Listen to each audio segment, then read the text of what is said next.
नाज़रीन, मुत्तहिदा अरब अमारात और इंडिया के दरमियान होने वाला डिफेंस पैक्ट जिसकी स्याही अभी खुश्क नहीं हुई थी, वो उससे पहले ही ठोस होकर रह गया है। कैसे हुआ है इसकी तफसील आप प्रोग्राम में देखेंगे। एक और मौजू जिसके ऊपर आज हम बहस करेंगे वो है ड्रॉप साइट का सैफर धमाका। उस सैफर डॉक्यूमेंट में उन्होंने नया क्या पेश किया है और ये हुकूमत के लिए किन मुश्किलात का सामना करना पड़ सकता है, या इमरान खान की फैमिली और इमरान खान के लिए इस डॉक्यूमेंट की वजह से क्या मुश्किलात आगे पेश आने वाली हैं। इन मामलात पर आज गुफ्तगू करेंगे। मेरा नाम एहसन रज़ा है और आप हमारा चैनल देख रहे हैं मिनट मिरर न्यूज़। आप हमारे प्रोग्राम को देखते रहें और अपनी हमें राय से आगाह करते रहें। नाजरीन, अबू धाबी के सिविल न्यूक्लियर प्लांट पर होने वाला एक ड्रोन हमला, उसने मुत्तहिदा अरब अमारात और इंडिया के दरमियान होने वाले डिफेंस स्ट्रेटेजिक पैक्ट को शुरू होने से पहले ही ख़त्म कर दिया है।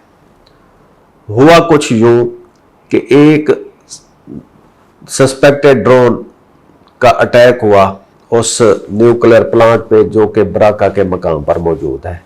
ये सिविलियन न्यूक्लियर प्लांट है और ये सारी टेक्नोलॉजी यूएई को इंडिया ने प्रोवाइड की है। अब इस दौर में इंडिया और यूएई एक डिफेंस पैक्ट के तहत शराकतदार बन चुके हैं, जिसके तहत यूएई पर हमला इंडिया पर हमला तस्वर किया जाएगा और इंडिया पर हमला यूएई पर तस्वर किया जाएगा। आपको याद होगा इसी तरह का एक मुआहदा पाकिस्तान और सऊदी अरब के दरमियान भी है, तो जिसमें पाकिस्तान ने बड़े सख्त अल्फाज में एक दफ़ा मुतनब्बे किया था और गालबन ईरान को मुखातिब करके कहा था कि हमारा सऊदी अरब के साथ दिफाई मुआहदा है, तो इस तरह के हमलों से गुरेज किया जाए और आइंदा सऊदी अरब पर कोई हमला हुआ तो वो पाकिस्तान उसका जवाब देने के लिए मजबूर होगा। ये बहुत सख्त लैंग्वेज इस्तेमाल की गई थी। अब जब यूएई पर हमला हुआ है, ड्रोन अटैक है, और मज़े की बात यह है या हैरानगी की बात यह है कि इसमें किसी मुल्क का नाम नहीं लिया जा रहा, लेकिन इस मामले पर इंडिया ने और पाकिस्तान ने इस ड्रोन अटैक की मजम्मत की है। पाकिस्तान के फॉरेन ऑफिस ने कहा है कि जी फ्रीकैन इस मामले पर सब्र व तहम्मुल का मुजाहरा करें। कौन से फ्रीकैन? एक फरीक तो है कि जिस पे अटैक हुआ है वो है यूएई अबू धाबी।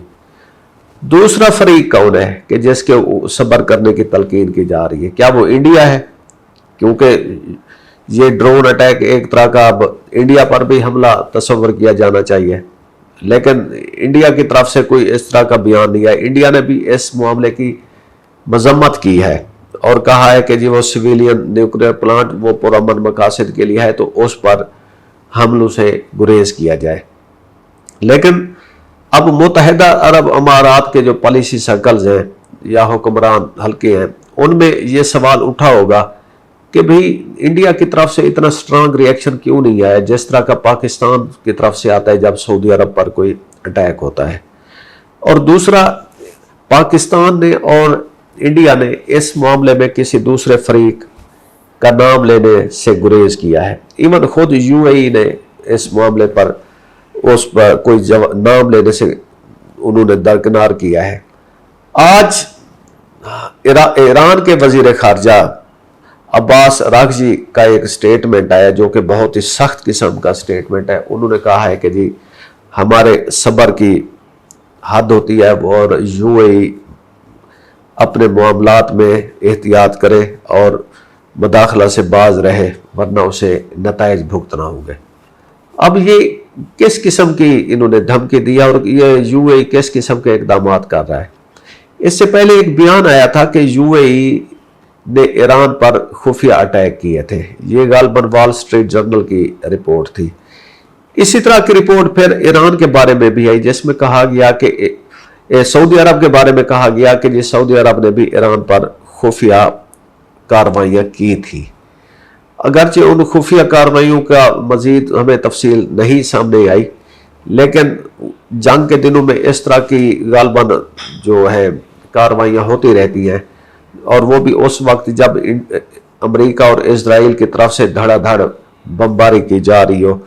तो ऐसे में अगर कोई मिसाइल या बम या एयर अटैक सऊदी अरब या यूएई की तरफ से ईरान पर किए गए हैं, तो उनको ट्रेस करना या ट्रैक करना उस वक्त तो बहुत मुश्किल होगा, क्योंकि ईरान के पास इतनी वो जदीद टेक्नोलॉजी नहीं है कि जिसकी मदद से वो एयर डिफेंस को वो कामयाब बनाएगा। कम अज़ कम जो इंट्रूजन हो रही है उसको ही वो ट्रैक कर सके। खैर, अब इस ड्रोन अटैक ने इंडिया और मुत्तहिदा अरब अमारात के दरमियान होने वाले दिफाई मुआहदे को एक तरह से तार तार कर दिया है। हो सकता है आने वाले दिनों में इंडिया ज़रा संभले इस हमले के शौक से, और उसके बाद वो यूएई की हिमायत में ज़रा खोलकर बोले। लेकिन दूसरी तरफ हम देख रहे हैं कि ईरान ने बड़े सख्त अल्फाज में यूएई को मुतनब्बा किया है और कहा है कि वो अपने इक़दामात से बाज रहे।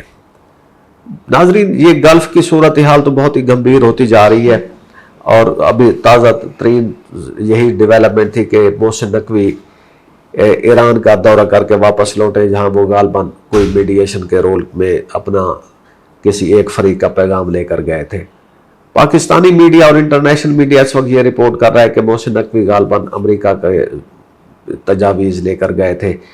तो इसमें जब मोहसिन नकवी साहब की ईरानी हुकाम से मुलाकात हुई तो इसमें कोई ऐसी जॉइंट स्टेटमेंट नहीं आई। हाँ, सेपरेटली ईरान की हुकूमत ने एक बयान जारी किया जिसमें उन्होंने अपनी 5 प्रपोजल पेश की, और साथ अमेरिका की तरफ से भी उनका उस पर रेस्पॉन्स आया, जिसमें उन्होंने ईरान की पांचों तजावीज़ को मुस्तरद किया था। ज़्यादा जो इस वक्त अमकान है चीज़ का वो ये है कि मोहसिन नकवी गालबन सऊदी अरब और ईरान के दरमियान मसालिहत कराने की कोशिश कर रहे हैं, जिनके पाकिस्तान कोशिश कर रहा है। तो उस सिलसिले में मोहसिन नकवी वो मैसेज लेकर गए होंगे, क्योंकि सऊदी अरब और ईरान के दरमियान होने वाली मसालिहत में पाकिस्तान का इस वक्त बहुत अहम किरदार है। जब पाकिस्तान अपने गल्फ के फ्रंट पर अपने मसालिहत का किरदार अदा कर रहा है, दूसरी तरफ हम देखते हैं कि पाकिस्तान में इस वक्त एक बहुत बड़ा साइफर का गलबा फिर से जन्म ले रहा है। ड्रॉप साइट नामी वेबसाइट ने उस साइफर डॉक्यूमेंट के वो पेजेस के इमेजेस भी पब्लिश कर दी हैं, और साथ ही उसके जो पूरा टेक्स्ट है वो इस वक्त पूरी अवाम में ज़ेर बहस है।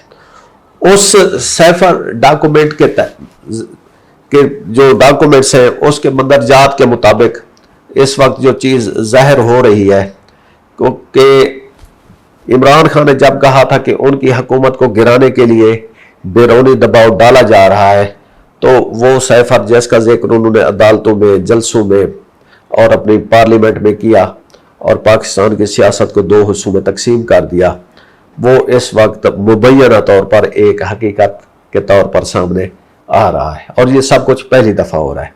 उस पाकिस्तानी साइफर यानी केबल I-068 मुकम्मल शक्ल में सामने आ गई है, और अमरीकी वेबसाइट ड्रॉप साइट ने इस खुफिया दस्तावेज को जारी कर दिया है। ये साइफर 7 मार्च 2022 को वाशिंगटन में उस वक्त के पाकिस्तानी सफीर और अमरीकी सेक्रेटरी ऑफ स्टेट डोनाल्ड लू के दरमियान होने वाली मुलाकात का रिकॉर्ड है। दस्तावेजात के मुताबिक अमरीकी ओहदेदार ने इमरान खान के रूस के दौरे पर शदीद नाराजगी जाहिर की। साइफर में दर्ज है कि डोनाल्ड लू ने कहा कि अगर वजीर आजम के खिलाफ आने वाली अदम एतमाद की तहरीक कामयाब हो जाती है तो then you will be forgiven, तो सब कुछ माफ़ कर दिया जाएगा, सब कुछ माफ़ हो जाएगा। ये वो जुमला है जिसको बाद में पाकिस्तान की सियासत में बहुत अहमियत मिली और एक सियासत में तूफान खड़ा हो गया। साइफर के मुताबिक अमरीकी हुकाम को पाकिस्तान की यूक्रेन जंग में गैर जानबदारी पर भी बहुत तशवीश थी, बहुत एतराज़ था। انہوں نے کہا کہ جی یورپ اور امریکہ میں لوگ سمجھ ہی نہیں رہے کہ پاکستان ایسی پوزیشن کیوں لے رہا ہے۔ پاکستانی سفیر نے جواب میں کہا کہ یہ اکیلے عمران خان کا فیصلہ نہیں ہے، یہ پاکستان کی ایک کلیکٹیو وزڈم، سارے اداروں کے کلیکٹیو وزڈم کے بعد کا یہ پیشن خیمہ ہے۔ تو انہوں نے یہ بھی واضح کیا کہ جو روس کا دورہ عمران خان نے کیا ہے وہ کئی ہفتے پہلے پلان کیا گیا تھا، اور اس وقت تک روس نے یوکرین میں انویژن نہیں کی تھی، اور اس دورے کا مقصد صرف اور صرف اکنامک کوآپریشن تھا، نہ کہ کوئی اس کی کوئی دفاعی نوعیت تھی۔ لیکن امریکی حکام، وہ جو ڈونلڈ لو صاحب تھے، وہ بار بار یہی کہتے رہے کہ عمران خان کا ماسکو جانا مناسب نہیں تھا، اور اس کی وجہ سے واشنگٹن میں بہت شدید قسم کے تشویش پائی جاتی ہے۔ سائفر میں یہ بھی لکھا تھا کہ اگر سیاسی صورتحال میں کوئی بدل گئی تو پھر معاملات جلدی ختم ہو سکتا ہے۔ اس کا مطلب یہ تھا کہ اگر عمران خان کی حکومت ختم کر دی جائے تو پھر امریکہ اور پاکستان کے جو اختلافات شدید ہوتے جا رہے ہیں وہ مزید اس سمت میں نہیں جائیں گے۔ اب یہاں ایک اور بات بھی سامنے آتی ہے۔ پاکستانی سفیر نے امریکی حکام سے یہ بھی شکوہ کیا کہ امریکہ بھارت اور پاکستان کے لیے الگ الگ سٹینڈرڈ رکھتا ہے، کہ جیسے بھارت نے بھی یوکرین کے ایشو پر غیر جانبداری ایبسٹین کیا اور غیر جانبدار رہا، تو اس کے اوپر تو زیادہ آپ کی توجہ نہیں گئی، لیکن پاکستان کے جو ایشوز ہیں اس پہ واشنگٹن کی زیادہ ہی کوئی دلچسپی اور توجہ رہتی ہے۔ سائفر کے آخری حصے میں پاکستانی سفیر نے لکھا کہ ڈونلڈ لو یہ کوئی آف دا کف ریمارکس نہیں دے رہے تھے، اور ان ریمارکس کے پیچھے وائٹ ہاؤس کی اپروول ہوگی، کیونکہ اس کی اپروول کے بغیر یہ باتیں نہیں کر سکتے۔ دوسری طرف امریکہ یہی کہتا رہا ہے کہ جی وہ پاکستان کی اندرونی سیاست میں مداخلت نہیں کرتا، لیکن عمران خان ادھر بار بار یہ اس سائفر کو ثبوت کے طور پر پیش کر رہے تھے کہ دیکھیں پاکستان میں امریکہ کی طرف سے مسلسل مداخلت کی جا رہی ہے۔ اب جب یہ مکمل سائفر عوام کے سامنے آ چکا ہے تو پھر ایک وہی سوال دوبارہ زندہ ہو گیا ہے کہ عمران خان کی حکومت کے پیچھے کیا سفارتی دباؤ تھا، یا یہ ہمارے اندرونی حالات کی وجہ سے تھا، یا اور ادھر کوئی بہت ہی پرانی اور لمبی کہانی چل رہی تھی جس میں پاکستان کی جو انٹرنل پولیٹکس کے لوگ ہیں وہ ایک ایکسٹرنل فیکٹر کے ساتھ مل کر چل رہے تھے۔ ناظرین، اسی بات کے ساتھ ہمیں اجازت دیجیے۔ خدا حافظ۔